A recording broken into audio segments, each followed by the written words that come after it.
Na sasa leo hapa twende tukaangalie baadhi ya mazoezi mbalimbali. Mazoezi juu ya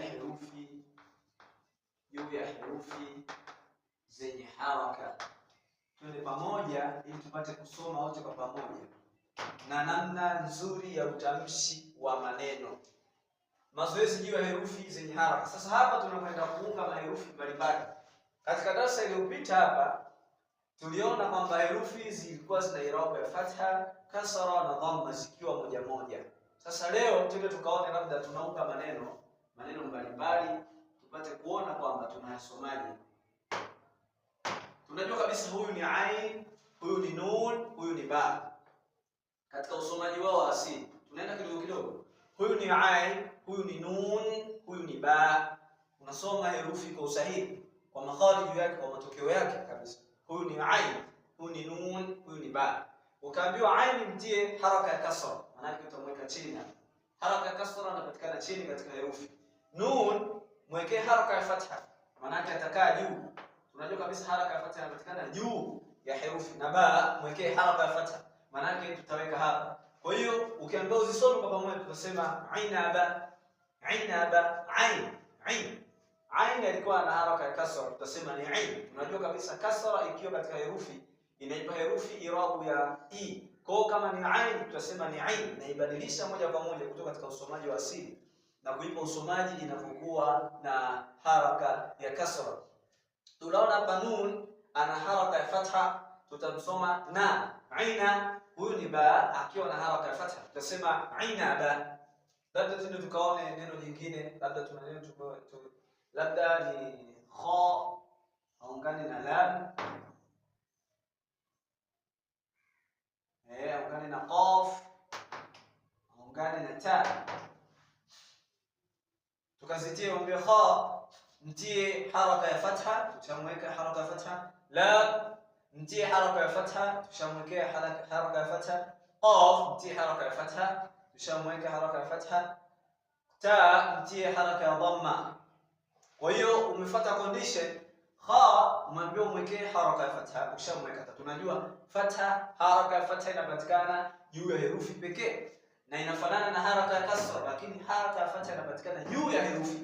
Lam mtie haraka ya fatha, tukamweka fatha juu.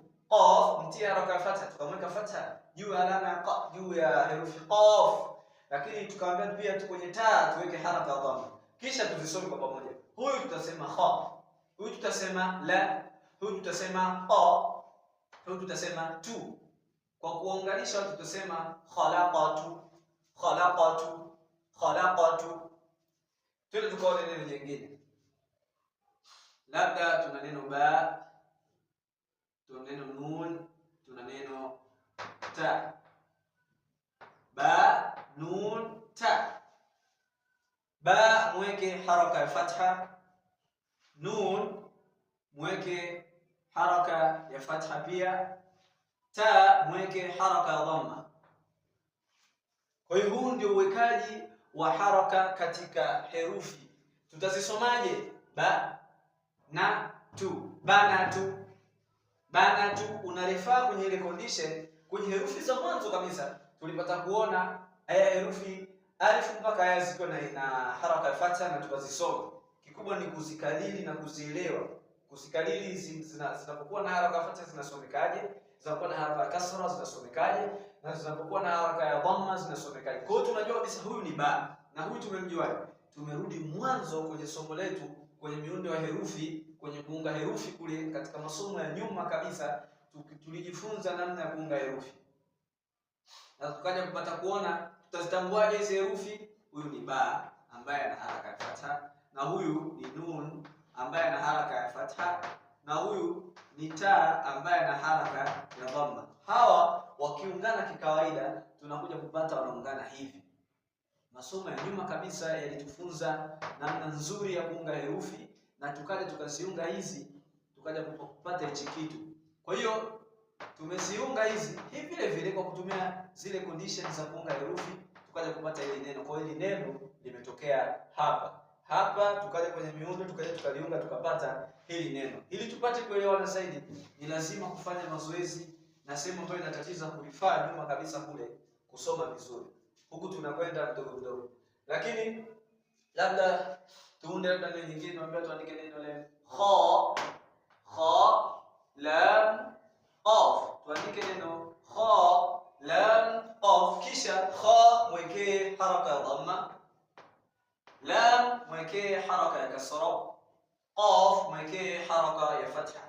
Kisha nisome hilo neno. Tunaanza na kha, khu, huyu tutasema li, huyu tutasema qa. Soma kwa pamoja. Khuliqa, khuliqa, khuliqa, qa, khuliqa, khuliqa. Pia tunajifunza namna nzuri ya kuyatamka maneno ya Qur'an. Kwa hiyo hapa unajifunza pia namna ya kuunganisha maneno hizi herufi, kuzisoma na kuziunganisha katika kuziandika.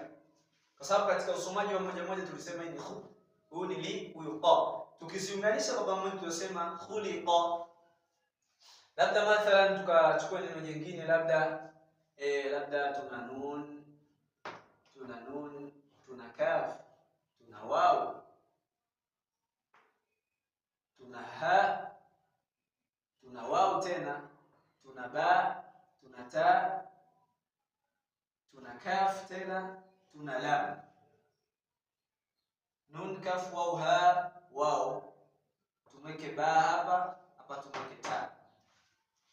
Hili ni neno letu refu kweli kweli. Ina herufi takriban 1 2 3 4 5 6 7 8 9. Herufi 9.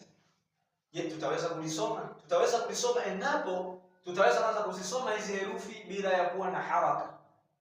Nun, kaf, waw, ha, waw, ba, ta, kaf, lam.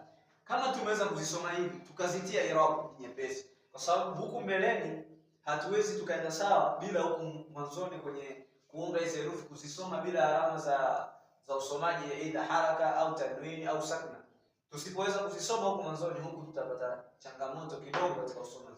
Ili tukaweza kuzisoma hivi bila kuwa na haraka yoyote, itakuwa nyepesi huku mbeleni.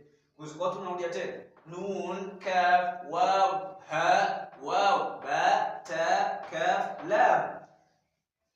Nun, kaf, waw, ha, waw, ba, ta, kaf, lam. Tuzitie. Ba mwekee haraka ya dhamma, tunamwekea.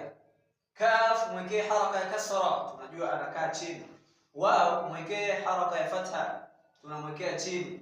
Ha mwekee haraka ya dhamma, tunamwekea, tunajua anakaa juu. Waw mwekee haraka ya fatha, tunamweka hapa. Ba mwekee haraka ya fatha, tunamwekea hapa. Ta mwekee haraka ya kasra, tunamwekea hapa. Kaf mwekee haraka ya fatha, tunamwekea dhamma, tunamwekea hapa. Na lam mwekee haraka ya fatha, tunamwekea hapa. Tukizisoma kwa mwanzo tunasema nu, ki, wa, hu, wa, ba, ti, ku, la. Kwa pamoja, nu, ki, wa, hu, wa, ba, ti, ku, la. Nu, ki, wa, hu, wa, ba, ti, ku, la. Kwa hiyo tunapata kuona tunavyozisoma hizi kidogo kidogo na ukawa unarejea rejea, usomaji unakuwa ni mwepesi wala si mgumu. Kama Allah anavyosema, wala qad yassarna al-Qur'ana lidhikri, tumeifanya Qur'ani kuwa nyepesi kutamka. Kwa hiyo si ngumu wala si jambo la kuogopa kwamba herufi ni nyingi kweli kweli, bali ni kuanza na herufi moja moja. Unapoanza kidogo kidogo ndivyo unaweza kusoma maneno mengi. Kwa hiyo hii ni baadhi ya herufi. Tukaona labda mfano mwingine, al-amthila, tumesema mfano wa mwisho. Tokea ndio labda nun ana haraka ya fatha, challenge ndogo. Waw ana haraka ya fatha. Kaf ana haraka ya kasra, na lam ana haraka. Hapo usiunge hizi, tunatumia condition zile zile za kuunganisha herufi.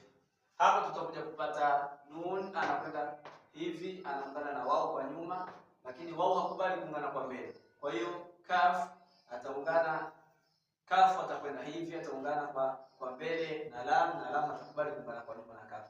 Hii tulishajifunza katika masomo yaliyopita. Kwa tunatumia hizi condition, tunaunga sasa katika kuandisha. Kwa tunakwenda hapo tunaziunga hizi kwa pamoja, tunapata neno hivi iko na haraka kasra. Tutakuja kupata neno na wakili. Hapa kwa kawaida tukosema na wakili. Na wakili hapa na wakili. Na wakili, na wakili, na wakili hatuvuti. So kuwekea nukta. Kwa hiyo ni katika challenge ndogo ndogo tukuja kupata kuona kumbe haya maneno yanavyoungana yametokea huku kabisa. Neno la mwisho kabisa tufunge kipindi chetu, labda tuna neno khalaqatana. Khalaqatana. Khalaqatana. Maneno khalaqatana. Khalaqatana. Khalaqatana. Huyu hapa, huyu tunamjua ni kha. Huyu tunamjua ni kha ni haraka ya fatha. Huyu tunamjua ni lam ni haraka ya fatha. Huyu ni qaf ni haraka ya fatha. Huyu ni ta ni haraka ya fatha. Na huyu ni nun ni haraka. Kwa khalaqatana ndio hichi kitu hapa. Kwa hiyo unaweza kugawa herufi sipo kama hivi, ukaziunga ukaja kupata maneno ambayo yanaungana na ni marefu kiasi hicho. Kwa hiyo cha muhimu ni kufanya mazoezi, kuchukua vitabu kwa vingi vya kusoma. Kuna vitabu vingi sana ambavyo unafanya muraja na maneno mengi ya usomaji ya sana al-Qur'an. Kuna qaida an-nuraniyya, kuna qaida al-baghdadi, juzu amma hizi ambazo zina harufi nyingi sana, ambapo ukishapata kujifunza hapa, chukua juzu na tenga nusu saa yako, inapendeza kwa Muislamu. Tenga nusu saa yako kujifunza masala mapya katika dini, kwa sababu siku ya kiyama kila mmoja kwa nafasi yake atasimama mbele ya Allah. Kuulizwa maswali, kivipi aliishi hapa duniani? Alitumiaje elimu yake juu ya kumwabudu Allah Subhanahu wa Ta'ala? Kwa masala kama haya ni muhimu kwa kila Muislamu kujifunza. Na utakapopata kujifunza mpaka tukamaliza somo hili la kujifunza namna ya kusoma Qur'an na kuandika Kiarabu, basi kila mmoja atakuwa anaweza kusoma Qur'ani mwenyewe bila kufundishwa.